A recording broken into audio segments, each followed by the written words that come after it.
Good to see everybody.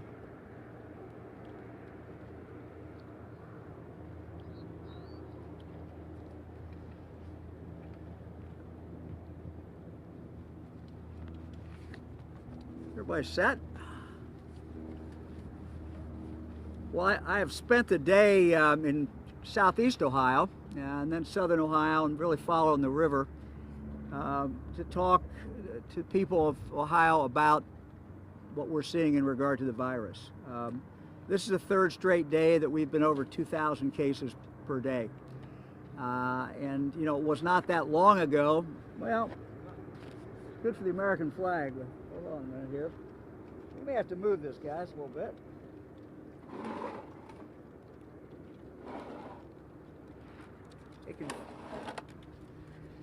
We'll see what the Ohio flag does over here. But this is the third straight day that we've been over 2,000 cases. 3 weeks ago, we were at 1,000 cases. The positivity rate has gone up dramatically. We were down to about 2.5%. We're now pushing 5%. And so there's this red tide of the virus really spreading all throughout Ohio. And we're seeing it at a very high level in the Cincinnati area, in southwest Ohio.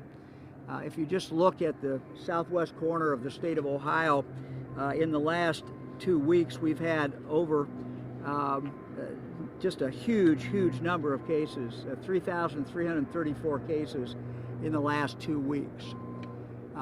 In this part of the state, we are almost at 2 times the level of what the federal government considers the high level, high incident level for the virus. So we're almost at 2 times that. So this is really a crucial time. Ohioans have stepped up in the past. It's time to do it again. This is really the third big decision point that Ohioans have to make. We first, of course, started in the spring when we shut some things down. Ohioans stayed home. We broke the curve, and Ohioans did very well. 3 months ago, we were starting to see cases really go up again. And Ohioans literally put on masks, particularly in our urban areas. We saw very high compliance in Hamilton County. And as a direct result of that, we saw cases go down. So we know what works. There's absolutely no doubt what works. It's keeping a distance, wearing a mask. We can go about our business. We can enjoy life, but we have to wear a mask. But we're at a critical time now. So this is the third time where we've got to step up. And every expert has warned us for months that as it got colder and people moved inside, we would see the spread of the virus. We started schools back. Many schools are in person, which is what we want. Colleges are back. So a lot of things are going on. And what we're seeing in Ohio is not unusual. I've talked to governors throughout the Midwest. I've talked to Governor Beshear quite a bit. And what we're seeing throughout this whole region is throughout the Midwest and throughout a good part of this country. It is a critical point. If we must get control of this now. We're running out of time. The good news is, frankly, unlike 7.5 months ago when this started, today we know what works, and we have it down. The scientists have it down. The medical professionals have it down. And, you know, wearing masks is really the key. And so I would say to my fellow Ohioans, I know you're tired. I'm tired of this too. I'm tired of the coronavirus. I'm tired of not being able to get real close to my grandkids. We're sick of it. But the cavalry is on the way. Help is coming. And the vaccine is going to be here. Now we're going to have to go through a winter. We're going to have to go through a winter, but it's so very important for us not to get really knocked back down by this virus. So what really is at stake when people get up every morning and decide, are we going to wear a mask? Am I going to kind of be careful, stay away from large groups of people? Those collective decisions will determine whether we can keep schools open this fall and this winter. Wearing a mask will help us keep our kids playing sports or theater or the arts or whatever we want our children to be doing. Wearing this mask will keep us all working and keep our economy moving. So it's not a question of, medical versus the economy, medical versus the schools, not at all. Wearing the mask, keeping safe is the way we keep things open. And that's what we've got to do in Ohio. So I'm happy to respond to any questions anybody has. Governor, you said we must get control. We're running out of time. Running out of time for what? This is spiraling out of control as far as the cases. I mean, the one thing we've learned in seeing what's happened in Italy, seeing what's happened in New York, seeing what's happened in California and Texas and Florida, thank heavens that has not happened yet here in Ohio. We've not seen our emergency rooms overcrowded, our ICUs overcrowded, but at the rate this is going, we could see that. And, people ask me, well, you're going to shut the state down again. Look, what we need to worry about is this virus going to spike up so very much that we don't have teachers to put in our schools, that we don't have, that our students are quarantined so much that they have to close school. So we've already started to see some of these things in some school districts. So that's what's next.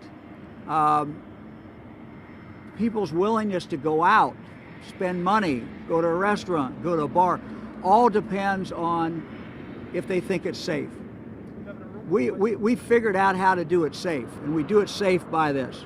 Quick question, you talked about the medical advances. Do you feel like that kind of language and the conversations around that are making people more complacent in the sense that, hey, if I get this thing, I'm going to be treated and I'm going to be okay? Talk about what you're seeing medically and how important it is to get that message to people that you don't want this thing. What we've seen is our doctors, medical professionals have certainly made progress in treating it, but there is no cure. And when you get it, it's like almost like the lottery in the sense that some people react one way and it's the heavy flu and they move on, and some people they're in the ICU for 3 months. So we're seeing our hospitals start to fill back up. In the last 3 weeks, we've doubled the number of Ohioans in Ohio hospitals. Now, we're not overflowing yet. We don't want to sound the alarm, but it's coming. And because we have an advancement in medical science does not mean we have cures. And every day we report how many of our fellow citizens die. What we don't report is the number of them who come out of a hospital and been there 2 months, been there 3 months. They've gone through literally hell. Their family hasn't known whether they're going to live or die, and now they come back home and they're still tired, and they've got some permanent lung damage, lung scarring, they've got a heart problem or other things. So we don't want to scare people, but we have to be realistic. At no time during the 7.5 months that we've had to live with the virus have we been in this predicament. This thing has roared back.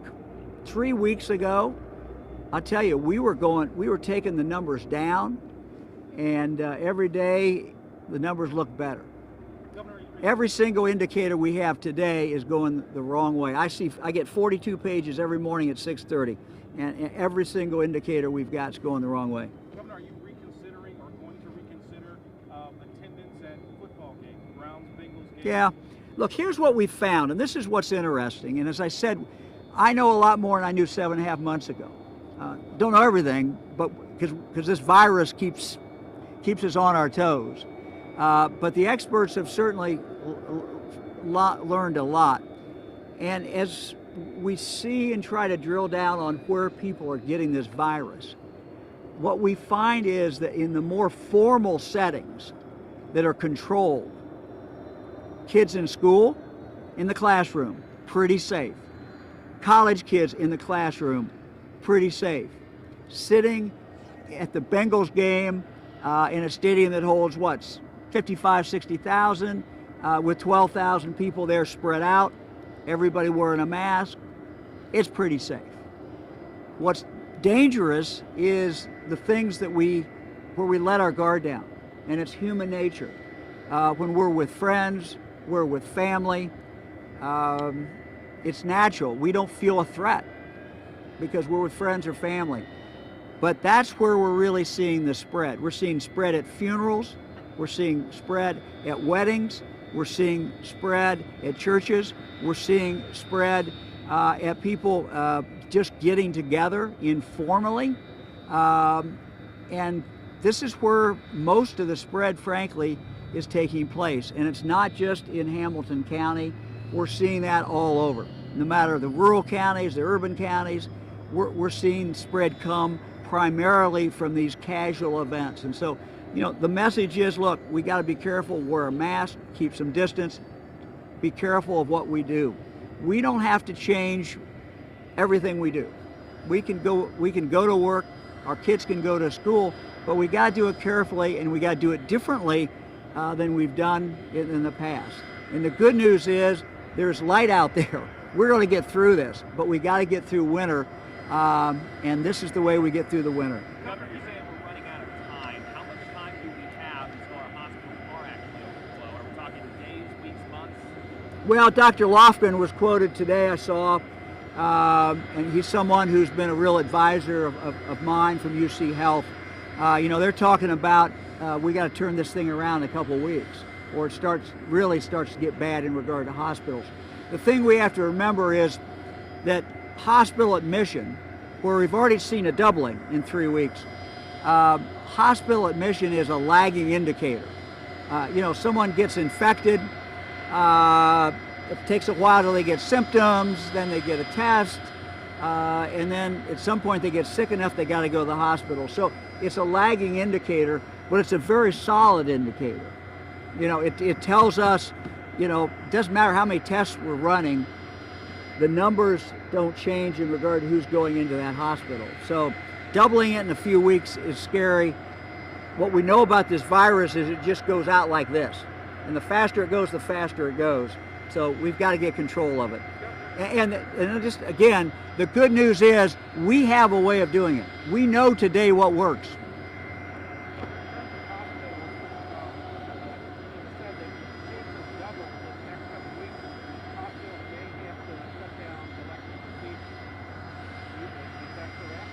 Well, that's what two of the doctors at Cincinnati were quoted in the paper saying today, that the first thing that goes is elective surgeries. Now, we don't want to see that. We're still, frankly, catching up from when hospitals couldn't do the elective surgeries before. So we don't want to scare people. The hospitals are safe. Your doctor's office is safe. If you have a child, get the immunizations. For everybody, adults, kids, get your flu shot, get it now. They're open, they're safe. We just don't want to get to the situation where we have to start, the hospitals are so full that they say we can't do elective surgeries or we can't do other things. We don't want to be there.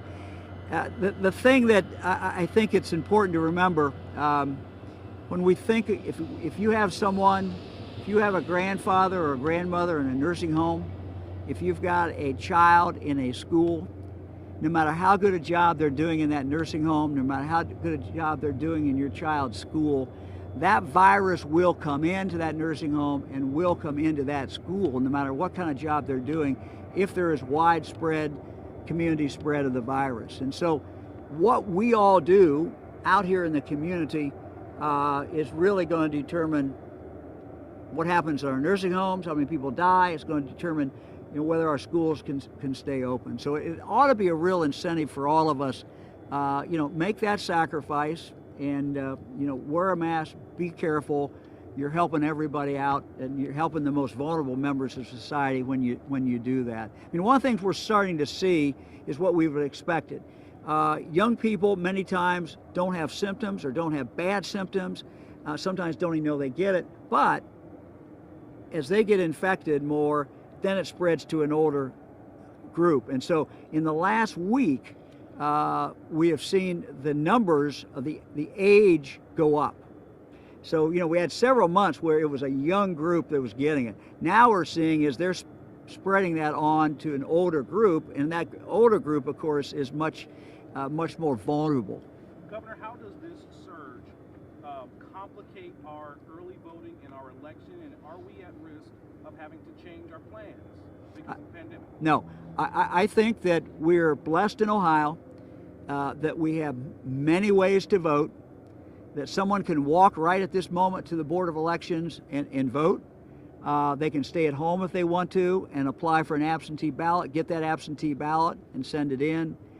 Some people like to vote on Election Day. I think the good news is it's very possible that we may have more people voting before Election Day than actually vote on Election Day, which is something we've never had before, which should mean that most of our polling places should have fewer people, less lines.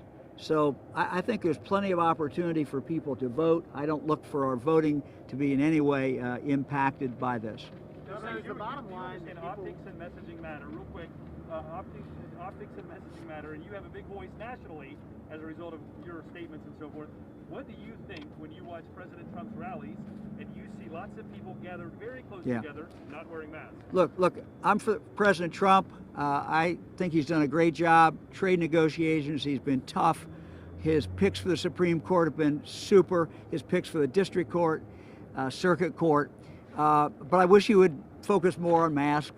And, I wish I would see when I go to rallies. I went to a rally in Dayton a few weeks ago, and Fran and I had masks on, and most of the people there didn't have masks on. Look, we say the same thing, whether it is a Black Lives Matter rally, protest, whether it is a Biden event, whether it's a Trump event, whatever it is, we say to people, look, have the event. That's great. But wear masks. Get everybody to wear a mask. Keep some distance. Do it outside. And you can go ahead and do these things. And we just ask people to be careful because we're at a different stage now, and we're at a very precarious position. Governor, is the bottom line that people need to be back in their bubble unless they're in one of the structured settings that you mentioned? Yeah. I wouldn't say people need to be in a bubble because I think that kind of horrifies people. But what I would say is this. I think we can do most of the things that we're doing that we've always done, but we have to do them a little differently. I'll give you an example. We have a daughter, we have actually two daughters who are going to have babies in November and December. We're very, very blessed. And so two of our daughters had a baby shower for our youngest daughter. And the way they did it was they did a drive-through baby shower. And my daughter sat there in a chair and her husband, and had people come by in cars. They had masks on, and everybody had a good conversation. And we had some people who went to the baby shower said, hey, best baby shower I ever went to. It's the way to do it from now on. So there's ways of doing these things. I mean, Halloween is coming up. I'm not telling kids not to go out, but I would say to parents, don't send them out with a big group. Younger kids, go with them, keep them away from other kids, and don't let them walk right up to the porch. And people who are, got their light on and they've got something out there for kids, do it in a different way. Fran and I are talking about coming up with a chute where you literally kind of drop it in, and it goes down prepackaged, and it goes down. The kid's out here, and you wave to the kid and see what they're dressed in. And so there's ways of doing all of these things. And we just ask people we're at a crucial time. A lot of times I get the question, Mike, what are you going to do? And truly the answer is all of us collectively, all citizens of Ohio, we have this in our own hands. If we get 85% of the people tomorrow that start wearing masks in rural and urban settings and are careful and keep some distance, we'll knock this thing in the head. We'll knock those numbers back to where they need to be. It's always going to be here until we stamp it out, until we get that immunity, and we're only going to get the immunity through the vaccine. But that day will come. We just got to get through the winter, and the only way we can get through the winter and keep our schools open and keep things going is if we really focus on this. This is time to drill down. We have an ad that you may have seen that's running on stations, Jim Tressel, Urban Meyer, and the focus of the ad is, hey, Ohio, we're tough, we're strong, we've done this before, hang in there. And that really, I think, is coming from them as the right message, and I think it's the right message for everybody. Yeah, Governor, in Hamilton County, you know, they're a red county now. Butler County's been red for 6 weeks. Yesterday, Warren County, red for the first time. Are you seeing that around the state where they're kind of in groups like that? And why is that? Yeah, it's, 2/3 of the people of the state of Ohio now live in a red county. 2/3. Well over 50 of our counties, I think 55, 56 of our counties are now high incident counties, which means there are over 100 cases per 100,000 for a 2-week period of time. So it is everywhere. I mean, there's a handful of counties in southeast Ohio, 7 of them, that the spread is not too bad. But, you know, and I will say this, unfortunately, in the western side of the state of Ohio, has really been our highest area.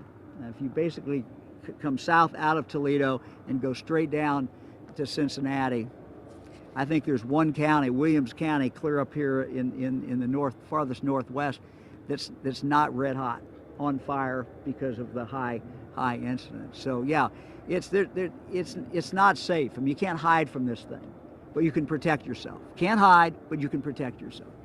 Governor, I represent Highland County, which recently just went red for the first time. We also have high case incidence.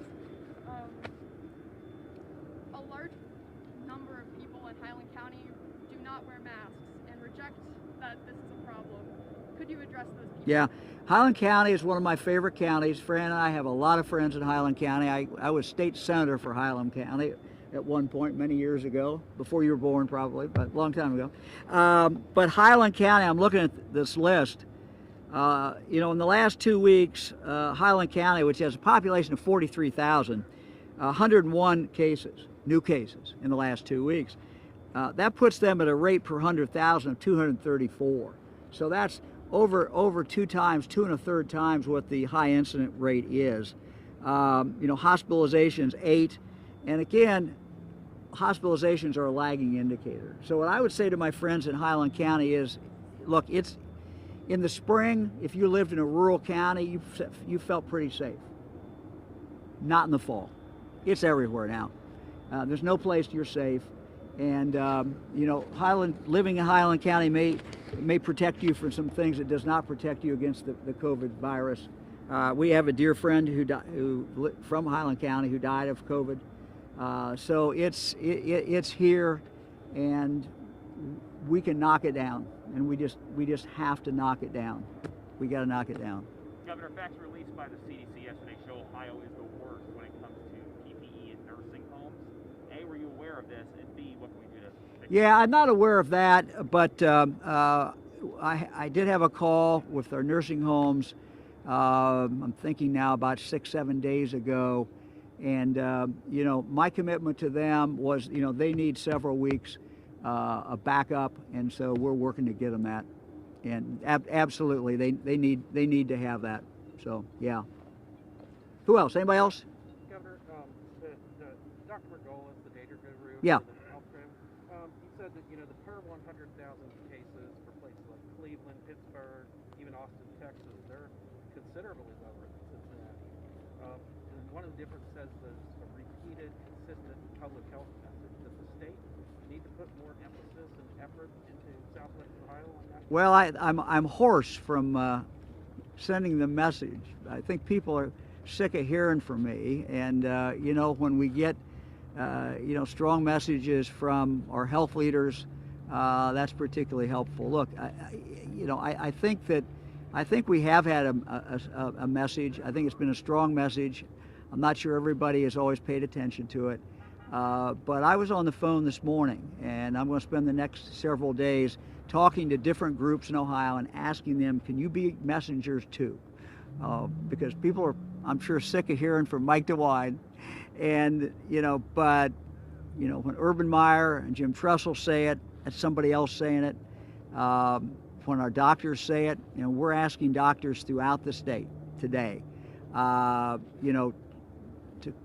speak out. Speak out in your local media. Wherever you live, go to the local media and talk about this.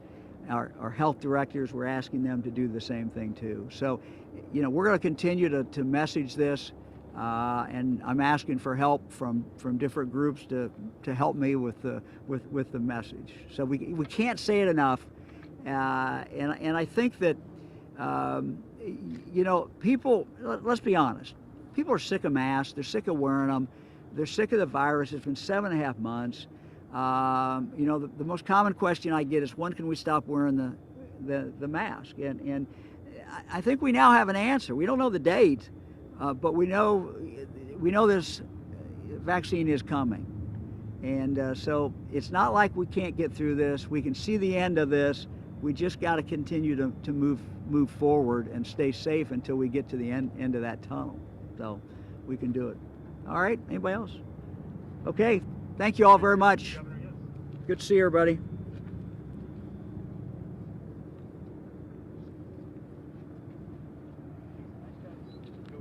All right, I appreciate it.